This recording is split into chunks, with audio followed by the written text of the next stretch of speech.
I still remember the sound before I ever saw it, like a tree splitting in half under the weight of something massive. It came from the tree line behind our checkpoint, deep in the Appalachian dark where the floodlights couldn't reach. One moment the forest was silent. The next it was alive with a groaning crack as if the earth itself was tearing open. I froze at my post, my breath fogging in the cold night air. The radios were already failing, spitting out nothing but static. Every time I pressed the button to call the others, the channel hissed back at me like it was mocking me. That silence between bursts of static was worse than any answer. It was the kind of silence that made you realize you were alone even when you weren't supposed to be. The air smelled wrong too, like wet fur and iron, thick enough to coat the back of my throat. My hand gripped the flashlight tighter, but I didn't dare turn it on. The moonlight was enough to outline the trees, and in that shifting gray I saw it. At first I thought it was a shadow, too tall, too broad to be a man. But then it moved. Slowly, deliberately, it stepped from one trunk to the next, never fully revealing itself. Its weight made the ground tremble, and with each step the fence that separated us from the woods rattled like it was about to snap. I could feel the vibration through my boots. My heart hammered so hard it felt like it was echoing out loud, like it would give me away. Someone screamed on the far side of the checkpoint, short, sharp, cut off mid-breath. Then nothing. No gunfire, no running footsteps. Just that damn static in the radio and the heavy sound of something dragging through the brush. I wanted to run, but my legs were locked in place. I remember whispering to myself over and over, "Don't look directly at it, don't look, don't look." But my eyes betrayed me. They snapped toward the fence, and in that sliver of light between the posts, I saw eyes staring back. Yellow, burning, patient. That was the night it breached the checkpoint, and I'll never forget what followed. People ask me sometimes why I even took the assignment. Truth is, I thought it would be easy money. Long shifts, quiet nights, government pay, just a checkpoint job in the middle of nowhere. Nobody told me the mountains themselves were alive with stories. Nobody said anything about the things that roamed past the tree line. The checkpoint was set in a narrow cut of road deep in the Appalachian ridges, where the pines grew so close together they swallowed the light. You couldn't see the sky most nights. Just the branches clawing over each other like black ribs blotting out the stars. We were stationed at an old service gate that had been converted for federal use. They didn't give us details, only that the road was restricted and our job was to stop anyone trying to get through. That was it. Check IDs, log vehicles, and make sure no one wandered past the barrier. At first it sounded like nothing. A routine gig. I even told myself I'd catch up on reading, maybe sketch in the downtime. I was wrong. The place had a weight to it. You feel it the moment you step out of your truck and hear how the air swallows sound. Birds didn't sing there. Even the wind moved differently, whispering low through the needles like it was trying not to be heard. By the second night, I started keeping my sidearm closer than regulation required. Not because I thought I'd need it against people, but because the forest seemed to watch me. We lived out of a prefab shack built into the side of the gate. Fluorescent lights buzzed inside, casting everything in sickly yellow. The paint peeled, the heater rattled, and every night the fog would seep down the mountain and curl against the windows until you couldn't see more than a few feet out. Sometimes you'd catch shapes moving in that fog. Maybe it was just deer. Maybe not. There were 3 of us rotating shifts. Foster was the oldest, a quiet man with skin weathered like leather. The kind of guy who looked carved from the same rock as the mountains. He didn't talk much, but when he did, his voice carried weight. The other was Ramirez, younger, cocky, the type who laughed at ghost stories and swore the only thing worth fearing was boredom. I fell somewhere between them, too cautious to mock the place, too stubborn to admit I was scared. It didn't take long before the strangeness crept in. Radios worked fine in town, but out at the checkpoint they fuzzed out the deeper the night went. Sometimes the signal cut so cleanly it was like someone had flipped a switch. Foster said it was just the ridges blocking reception. Ramirez said it was mountain voodoo. I didn't care what it was. I just knew it left us stranded with nothing but each other in the forest. The logs we kept were simple: time, vehicle, driver, destination. But after midnight, there were no vehicles, no drivers, just silence broken by the occasional thud in the woods or the sound of branches snapping where no branches should have been.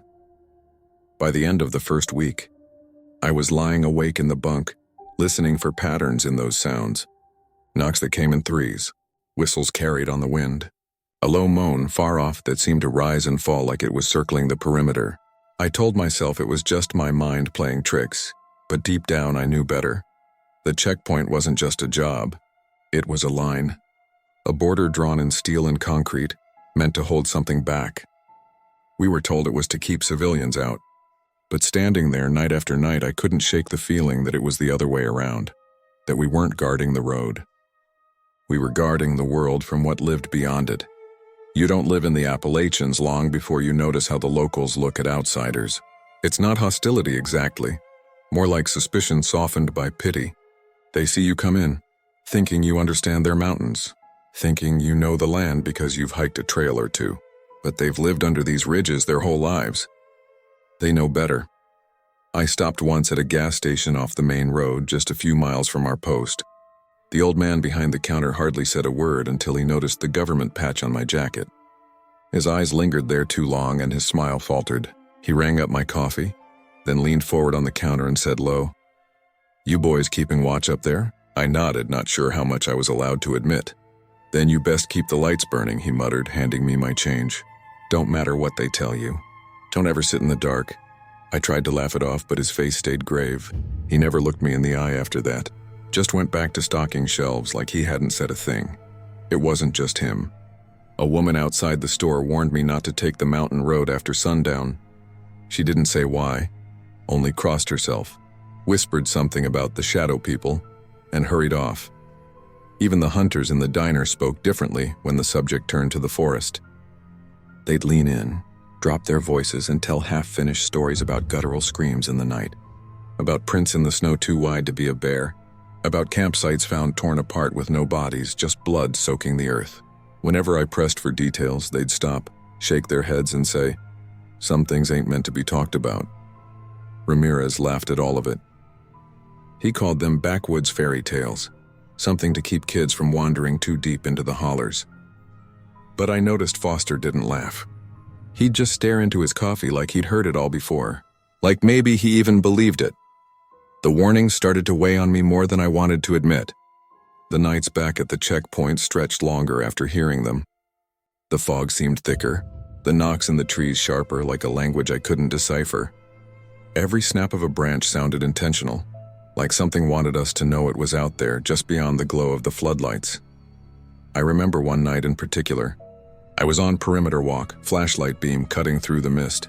The forest pressed in on both sides of the fence, dark and endless.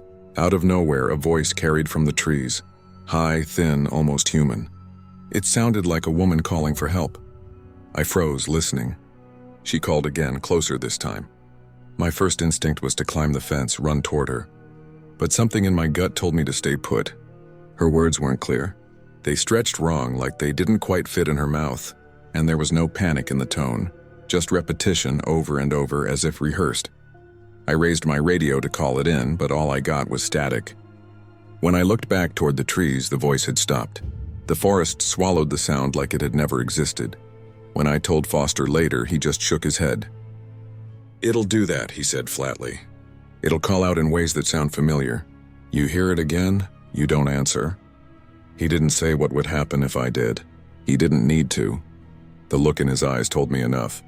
That was when I realized the locals weren't just superstitious.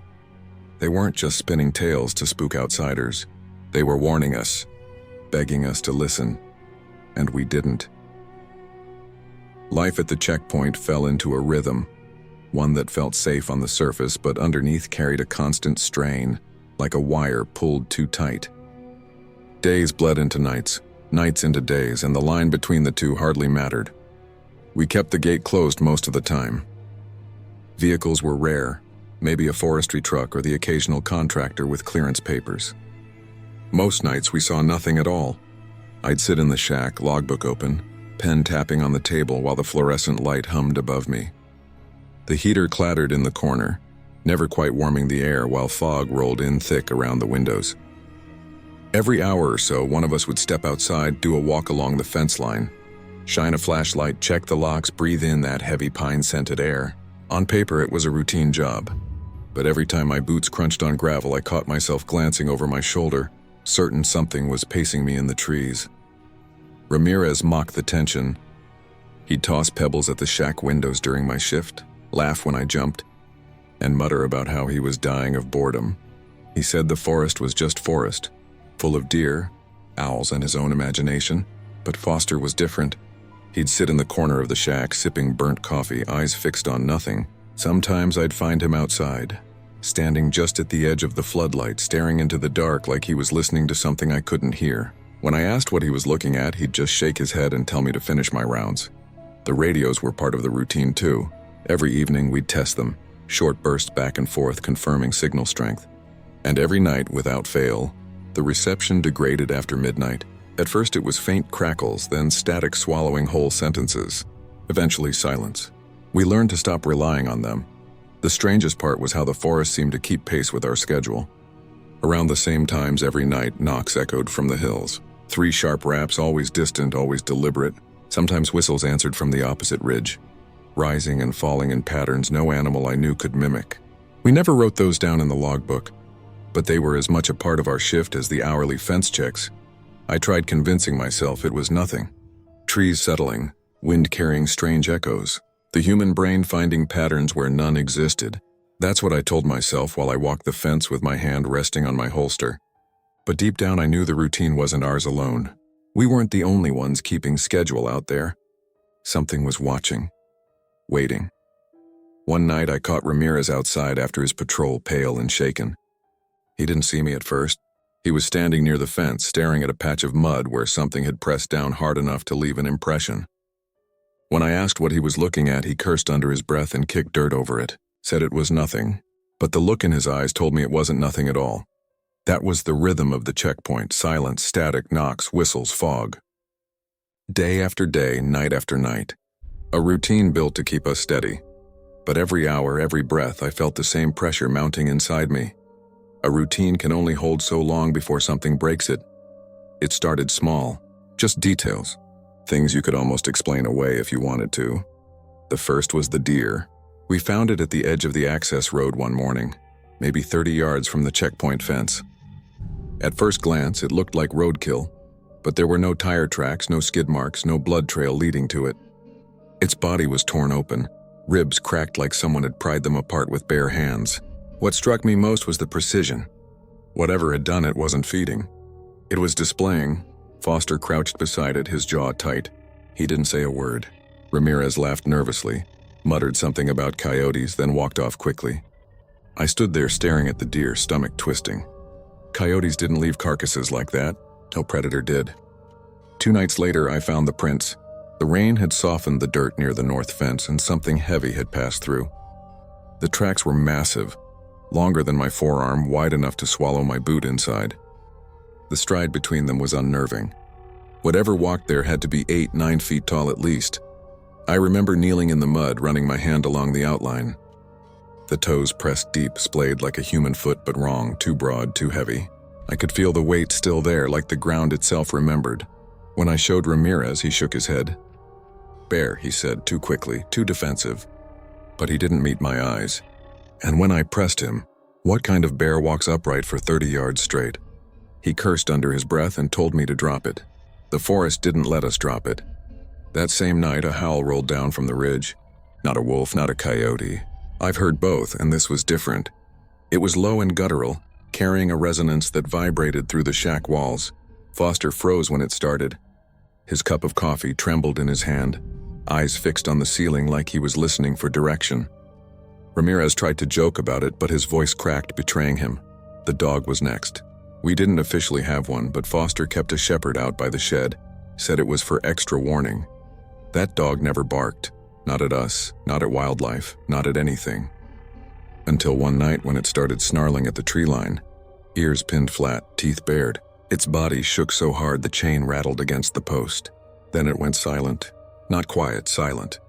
Like its voice had been stolen from its throat. It refused to move after that, cowering against the shed, eyes locked on the woods. By then, I couldn't pretend anymore. These weren't random incidents. They were building, escalating. I brought it up during shift change, sitting with Foster and Ramirez at the table. The logbook sat between us, untouched. I asked if we should report it, call it in, let someone higher up know what was happening. Ramirez slammed the logbook shut. You want to lose this post? You want them to laugh us out of the job?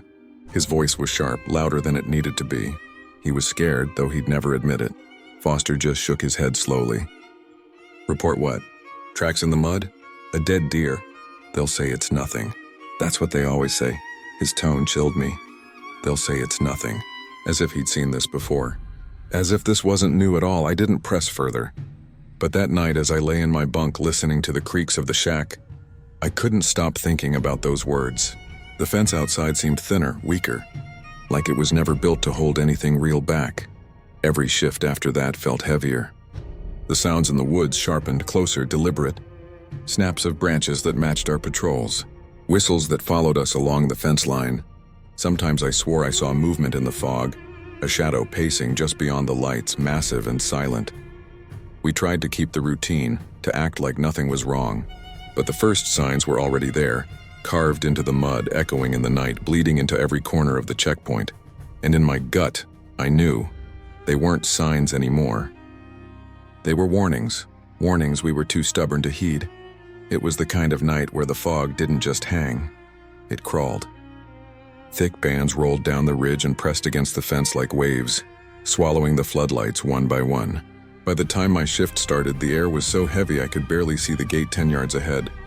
I remember checking the logbook, blank since early evening.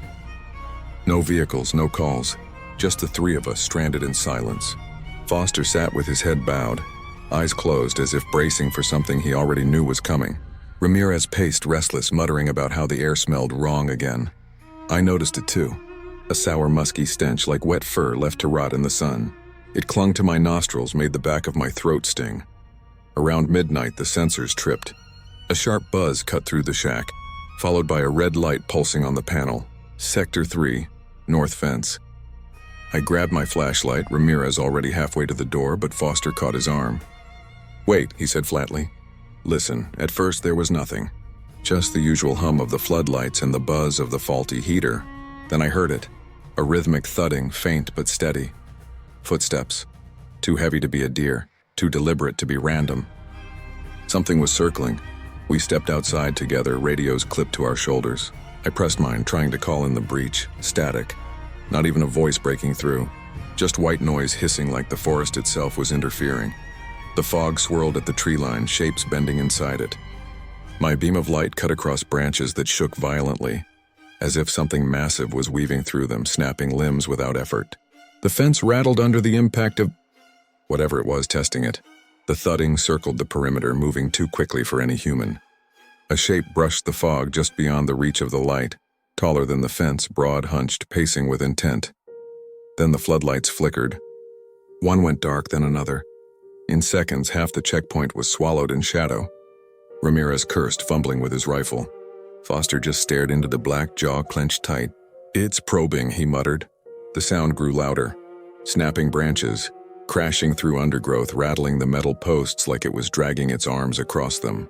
Every few steps, the fence shuddered violently, the steel groaning like it was being tested for weakness. I pressed my radio again, desperate. Nothing, just static. The dog outside erupted in barking, snarls and yelps so fierce it didn't sound like the same animal anymore. Then a single sharp yelp cut it off, followed by silence. My stomach dropped, the sensors tripped again. Sector 4. Then Sector 2. Lights flashing across the panel as if whatever it was had multiplied, surrounding us on all sides. Ramirez's hands shook as he chambered around. We can't hold this, he hissed, panic finally cracking through his bravado. Foster spoke low, steady, though his eyes betrayed the fear. We hold the gate. Nothing gets through. But even as he said it, the fence at Sector 3 screamed under pressure. Metal screeching, posts wrenching from the ground. The sound echoed through the fog, so loud it set my teeth on edge. Something slammed into the barrier. The shack shook. Tools rattled off the shelves. My flashlight beam caught the fence bowing inward, wires snapping one by one. A silhouette towered beyond it, just out of full sight but clear enough. Massive shoulders, a hunched head, arms long enough to drag against the earth. For one frozen moment, the forest went silent. No birds, no wind, no sound but our own breaths. Then the yellow eyes appeared. Two burning orbs in the mist locked directly onto us. The checkpoint wasn't safe anymore. The line we thought we were guarding, it was already broken, and it was coming through. The fence gave way with a sound I'll never forget, a metallic scream that echoed down the mountain like something dying. Posts bent inward, wires snapped with sharp whiplash cracks, and the ground itself trembled as if the forest had released whatever it had been holding back. I staggered back, flashlight beam shaking across the fog. For 1 second, I thought maybe I'd imagined the eyes, but then the mist parted just enough for me to see it. A silhouette, massive, impossibly wide at the shoulders, hunched as if the air itself weighed on it. It stepped forward, one heavy leg at a time, deliberate, unhurried. My mind wanted to call it a bear, wanted to label it something that belonged to the natural world, but bears didn't walk like that. They didn't move with that dreadful, purposeful calm. Its head tilted as it stepped into the faint glow of the last working floodlight. That's when I saw the eyes, yellow, burning, too intelligent. They locked on me, and I swear I felt my chest tighten like the stare itself reached inside and clutched at my lungs. "Jesus Christ," Ramirez whispered. His rifle clattered against the shack wall as his hands fumbled for a grip. "What the hell is that?" "Hold your fire," Foster snapped, though his voice shook with strain. "Not yet, I wanted to run." Every instinct in my body screamed to turn and sprint down the access road. Leave the checkpoint, leave the mountain, leave everything. But my legs wouldn't obey. It was like the earth had rooted me in place. My breath came shallow, ragged. The radios shrieked with static at that moment, sharp bursts, as if mocking our useless calls for help. Ramirez cursed and slapped his set, but it only hissed louder. Then through that static, a low rumble leaked into the air, not from the speaker, from the creature itself. A growl so deep I felt it in my bones before I heard it in my ears. It vibrated through the shack, rattled the windows, and settled in the hollow of my stomach. My teeth chattered, not from cold, but from the force of the sound alone. Then it moved, not toward us, not yet. It circled the smashed fence, dragging one long arm against the posts, the steel groaning under its touch. It was playing with us, testing, measuring. Ramirez couldn't take it. He raised his rifle, finger slamming the trigger. The crack of the shot tore through the fog, muzzle flash blinding for half a heartbeat. The figure didn't fall. It didn't even flinch. The round hit, it had to, but all it did was make the creature pause. Slowly, its head turned toward Ramirez, eyes burning brighter now, focused, calculating. "That was a mistake," Foster whispered, so low I barely heard him. The thing let out a sound I'll never be able to describe. Half roar, half scream, it tore through the night with such force my ears rang. The floodlight above us shattered, glass raining down. Darkness swallowed the gate. Then chaos erupted. Something lunged out of the fog, and Ramirez's scream cut sharp, muffled almost instantly like a hand had closed around his throat. I whipped my flashlight toward the sound, catching just a glimpse. Ramirez being dragged backward into the mist, boots gouging trenches in the dirt, his rifle clattering uselessly to the ground. His scream rose, then snapped silent. "Gone, Ramirez," I shouted, stepping forward before Foster grabbed my arm. "Don't." His grip was iron. His face was pale, eyes wide with the kind of fear that comes from recognition. "You step out there, you're done." We stood frozen, backs against the shack, listening to the silence that followed. No more screams. Just the forest breathing heavy as if it had taken something from us and settled back to wait. The fog shifted again. Through it, the creature stepped forward, closer now, towering over the collapsed section of fence. My beam caught patches of detail. A hand bigger than my head, fingers thick and blackened at the tips like charred wood. Coarse hair matted to its arms, slick with something that glistened wet. But it was the face that haunts me. Not fully revealed, but enough to burn into memory. Wide brow, sunken sockets, the suggestion of features human but not. A jaw too broad, teeth catching faint light like shards of stone. It wasn't just an animal. It was something older, something that knew exactly what we were and exactly how fragile. It lifted its head slightly, inhaling. I felt the pull of that breath across my skin like it was tasting the air around me. My stomach churned with the realization it knew me. It knew us. Foster's hand shook as it hovered near his sidearm. I could feel him fighting the instinct, wanting to draw, knowing it wouldn't matter.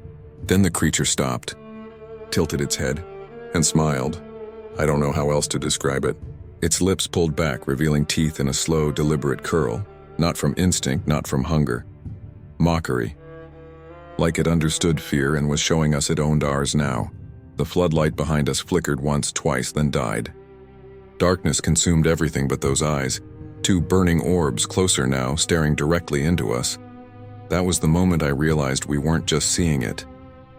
We were chosen, and it wasn't leaving.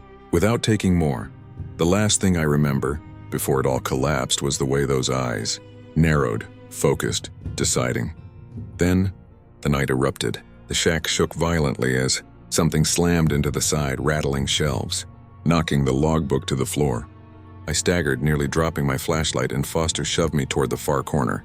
"Stay down," he barked, just as the window behind him exploded inward. Glass and wood rained across the floor, shards cutting into his arm. A massive limb shot through the opening, swiping so hard it ripped the radio panel clean off the wall. Sparks burst in the dark, showering the room with the smell of burning plastic. I scrambled on my hands and knees, breath ragged, ears ringing. The roar came again, deafening this time, echoing off every wall. It wasn't just sound, it was pressure, a physical wave that shook my ribs. Foster fired, 3 sharp cracks from his sidearm, muzzle flashes lighting up the shack like a strobe. For half a heartbeat I saw it. The massive silhouette leaning over the roof, fur bristling, mouth open wide enough to split its skull in two. The bullets hit. I heard them thud against flesh, but the thing didn't fall. It reared back, then slammed its weight down onto the shack. The ceiling groaned. Beams split. Dust choked the air. Foster grabbed me by the collar, yanking me toward the door. "Move!" We spilled out into the fog just as the shack roof collapsed behind us. The crash was thunder, boards snapping, metal screaming. My ears rang so loud I could barely hear Foster shouting. The floodlights flared once more, desperate surges of electricity fighting to stay alive. And for a moment, the scene was lit like a nightmare photograph. The fence lay mangled, steel bent outward like paper. The shed where the dog had been chained was flattened, nothing left but silence. And through the mist it came, towering, shoulders hunched, fur matted with dark streaks, its eyes glowing hotter than ever. Foster fired again, this time with the rifle he'd slung across his back. The crack echoed up the mountain. The creature jerked once, snarled, then charged. It moved faster than I thought possible for its size, covering ground in strides that shook the earth. Foster screamed for me to run, his voice nearly lost under the chaos. I stumbled backward, boots sliding in the gravel, and the world slowed into fragments. The flare gun on the rack near the collapsed shack. The radio still hissing static, spitting fragments of distorted voices. The shadow of Foster bracing himself, rifle aimed, defiance in his stance. The beast hit him like a truck. One swipe of its arm knocked the rifle away, sent Foster spinning into the dirt. His scream cut short as the thing lifted him one-handed into the air. For a moment I saw him kicking, striking, his face pale against the black outline of the creature's hand. Then, with a sound like dry wood snapping, the fight ended. I don't remember screaming, but my throat was raw. I grabbed the flare gun, hands shaking so hard I could barely load it. The creature turned toward me, Foster's body limp in its grip, and I swear it grinned. Then it dropped him like garbage and started forward. I fired. The flare streaked red through the fog, hitting its chest in a burst of sparks. The roar that followed split the night, and for once the beast stumbled. Flames licked at its fur, the acrid smell of singed hair filling the air. It clawed at itself, thrashing, and I ran. The fog was so thick I could barely see the access road. My boots pounded the gravel, lungs burning, heart slamming against my ribs. Behind me, trees cracked as if being shoved aside. It was chasing me. I veered toward the perimeter lights, fumbling another flare into the chamber. My vision swam with panic, and when the second shot went off, it missed, arcing harmlessly into the woods. But the flash gave me just enough to see, enough to glimpse its form barreling through the mist, arms swinging low, head lowered like a battering ram. I dove behind an overturned generator just as it crashed into the gate. Steel shrieked, sparks showered, the whole barrier collapsing under its weight. Pinned against the generator, I squeezed my eyes shut, praying it would pass me. Instead, the air thickened. I could feel its presence, the heat radiating off it, the stench of blood and musk choking me. Slowly, I lifted my head. It was crouched just feet away, one massive hand pressed to the ground, nostrils flaring as it sniffed. Its breath gusted across my face, hot, damp, and reeking of decay. My chest convulsed, but I dared not move. Then a sound cut through the chaos. Not me, not the beast, something else. Sirens. Faint, distant, winding up the mountain road. The creature stiffened. Its head jerked toward the sound. For the first time, I saw something in its expression other than hunger. Hesitation, anger even. It snarled, turned back to me, and for a moment I thought it would finish what it started. My hand tightened on the flare gun, ready to fire it into its eyes if I had to. But then with one guttural roar, it bolted, straight through the remains of the fence, vanishing into the fog with crashing strides that shook the earth. The trees swallowed it, the night swallowed it, and I was left gasping in the dirt, ears ringing with sirens that grew closer by the second. I crawled toward Foster, but I already knew. His body was broken, twisted in ways I couldn't look at for long. Ramirez was gone entirely, dragged into the woods. And me, I was the only one left, staring at the wreckage of the checkpoint with blood on my hands and silence in my ears. That was the night it came through. That was the night the mountains reminded us the fence was never strong enough. When the sirens finally reached the checkpoint, the night was already broken. The fog had thinned with the coming dawn, leaving behind the wreckage for daylight to expose in merciless detail. I sat on the ground near the collapsed generator, shaking so hard I could barely keep my head upright. My clothes were soaked, some from sweat, some from blood I didn't want to think about. The air reeked of burnt metal, wet earth, and the lingering musk of the thing that had torn through us. Every breath felt like inhaling the ghost of what had just happened. The first trucks rolled in fast, headlights cutting sharp beams through the thinning mist. Men in uniforms poured out, federal, not local. Their jackets bore patches I didn't recognize, their faces hidden behind masks and visors. They moved with silent precision, not a word wasted, as if they'd done this before. One of them pulled me up by the arm, set me on my feet. His grip was firm, unyielding, but he didn't speak. He looked at me through the black shield of his visor, then pushed me gently toward the back of a truck. I caught sight of Foster's body as they moved him. They didn't cover him with a blanket. They wrapped him in heavy tarp, thick and dark, then loaded him onto a stretcher like cargo. No prayers, no words, just procedure. Ramirez wasn't there at all. Not even a trace. I tried to speak, to tell them what happened, but my voice cracked into nothing. My throat felt raw, scraped hollow by screams I didn't remember making. When I finally managed words, they came out hoarse, broken. It wasn't human. It wasn't. One of the masked men cut me off. He didn't see anything. His voice was calm, practiced, like he'd said those exact words 1,000 times before, but you didn't see anything. He pressed something into my hand. A pill, white and chalky inside a small plastic pouch. Take this. You'll rest easier. I didn't take it. My fingers crushed the pouch until the plastic tore. The pill fell into the mud at my feet. The man stared at me a long moment, then turned away without a word. They worked for hours, dismantling what was left of the checkpoint. Trucks hauled out debris, panels, even the twisted remains of the fence. By sunrise, it was as if the site had never existed. No logbook, no radio equipment, no evidence. Just scorched dirt and a few bent posts sinking into the earth. When I finally stumbled toward one of the officials, demanding answers, he put a hand on my chest to stop me. "You were never here," he said. "This post doesn't exist. You understand?" I wanted to fight, to scream, but all I could do was nod. My voice had nothing left. They drove me down the mountain in silence, 2 men flanking me in the back of a black SUV. Their faces gave nothing away. At the base of the ridge, they left me at a motel off the highway with a manila envelope, papers to sign, a statement already written for me. It said nothing about what really happened. Just malfunction, structural failure, wildlife disturbance. I stared at it for hours. In the end, I signed. Not because I believed it, but because I knew no one else ever would. By noon, the fog was gone.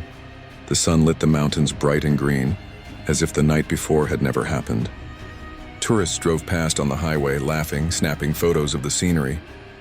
They had no idea what the forest had swallowed just a few miles away, and maybe that's the way it's always been. I've tried to convince myself it wasn't real, that what I saw was a trick of the fog, or the panic in my mind making shapes where there were none, that the broken fence, the screams, the blood on my hands were just fragments of fear twisted into memory. But then the dreams come. Every night since, I wake in a sweat, certain I'm back at that checkpoint. I hear the metal shrieking, Feel the ground tremble under its weight, taste that bitter smell of musk and iron in the back of my throat. And when I close my eyes, I see the yellow glow of those eyes staring straight into me, knowing me, claiming me. They told me to forget, told me I didn't see anything, told me to sign papers and move on with my life. But how do you move on when you've stood face to face with something that isn't supposed to exist? Something that isn't just predator or myth, but deliberate, intelligent, patient. Sometimes I wonder if it wasn't Bigfoot at all, not the creature the locals whisper about, not the legend carved into Appalachian folklore. This thing, it was older, more calculated. It didn't stumble into us. It chose us. It waited, circled, tested the barriers until it knew the exact moment to come through. That's not an animal. That's a hunter, and hunters don't stop. The silence since that night is almost worse than the chaos. No news reports, no missing persons alerts tied to the area, no record that Foster or Ramirez even existed at that post. It's like they were erased, swallowed whole by the same thing that took our checkpoint. I try to speak about it, but the words fall flat. People see the fear in my eyes, then smile politely, change the subject. Nobody wants to believe, but sometimes late at night I hear it again. Not in dreams, not in memory. Out there beyond the tree line near where I live now. The knocks, the whistles, a howl carried low on the wind, and I feel the same weight in my chest, the same pressure in my bones, like it's reminding me the fence was never meant to keep it out. It was meant to keep it in, and now it knows me. If you're listening to this, understand, this isn't a story. It's a warning. The mountains don't belong to us. They never did.